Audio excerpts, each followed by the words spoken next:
এটা দেখে বলতে পারবে এটা কি? জানো তো বন্ধুরা, এটা খেতে দুর্দান্ত হয়। আর এটা হলো কুমড়ো পাতার বড়া ভাজা। তার জন্যে কুমড়ো পাতাগুলোকে দেখো খুব ভালো করে ধুয়ে নিয়েছি, আর এখানে কচি কচি কুমড়ো পাতা নিতে হবে।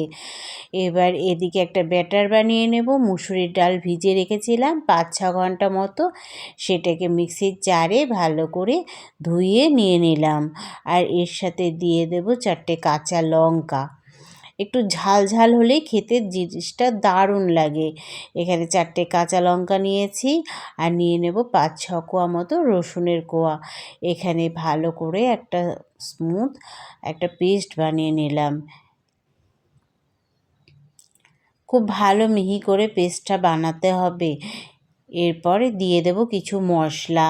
দিয়েছিলাম একটু কালো জিরে, আর দিয়ে দেব এখানে স্বাদ মতো লবণ, আর কাশ্মীরি লঙ্কার গুঁড়ো, দিয়ে দেব হলুদ গুঁড়ো, আর দিয়েছিলাম সামান্য চিনি।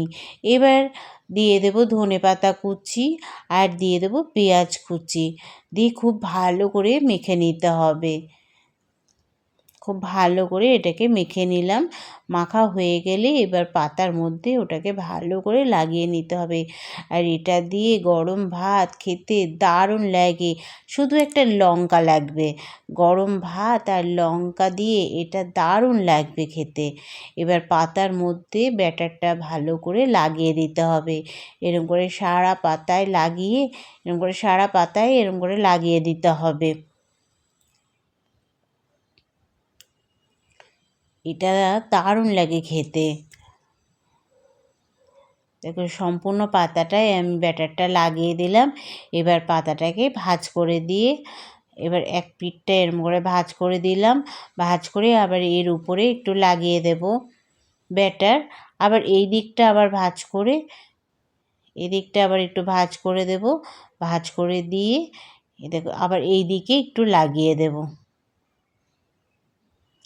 এইভাবে লাগিয়ে দিতে হবে।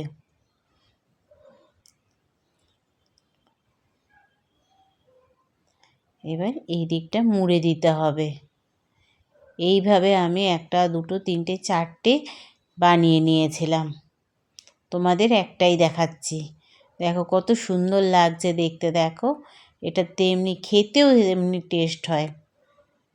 দেখো এইভাবে আমি বানিয়ে নিয়েছিলাম। এবার গ্যাসে ফ্রাই প্যান বসিয়ে দিয়ে তেল গরম করে নেব। ফ্রাই প্যান বসিয়ে দিয়ে তেল গরম করে নিলাম। আর এটা সর্ষের তেলে করলে বেশি ভালো হয়, কিন্তু আমি এখানে রিফাইন অয়েল দিয়ে করেছি। এবার তেল গরম হলে একটা একটা করে দিয়ে দেব। এক পিঠ ভাজা হয়ে গেলে অপর পিঠটা উল্টে দেবো এইভাবে। এই দেখো, এদিকে আর একটা ছিল তাই একটা দিয়ে দিলাম। এইভাবে এক পিঠ এইভাবে ভেজে নিতে হবে। এক পিঠ ভাজা হয়ে গেলে অপর পিঠ দিয়ে দিয়ে আস্তে আস্তে আঁচে ভেজে নিতে হবে। এটা কিন্তু তোমরাও বাড়িতে বানিয়ে জানাবে কেমন হয়েছিল খেতে।